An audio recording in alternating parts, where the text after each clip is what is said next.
புதுச்சேரியில் பிராந்தியமான ஏனமில் தொடர்ந்து அதிக கனமழை பெய்து வருவதால் ஏனம் பகுதியை வெள்ளக்காடாக காட்சியளிக்கிறது. கோவில்கள், குடியிருப்புகள், பேருந்து நிலையம், காவல் நிலையங்கள் வெள்ளத்தில் மூழ்கியதால் பொதுமக்கள் கடுமையான சிரமத்திற்கு ஆளாகியுள்ளனர். புதுச்சேரி பிராந்தியமான ஏனமில் தொடர்ந்து கடந்த 2 நாட்களுக்கு மேலாக அதிக கனமழை பெய்து வருகிறது. இந்த கனமழையால் ஏனம் முழுவதும் வெள்ளக்காடாக காட்சியளிக்கிறது.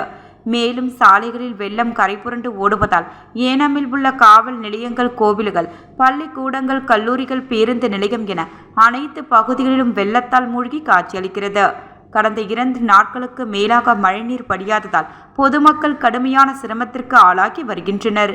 மேலும் குடியிருப்பு பகுதிகளில் மழைநீர் சூழ்ந்ததால் பொதுமக்கள் உடைமைகளை இழந்து உணவு கூட சமைக்க முடியாமல் கடுமையான சிரமத்திற்கு ஆளாகியுள்ளனர்.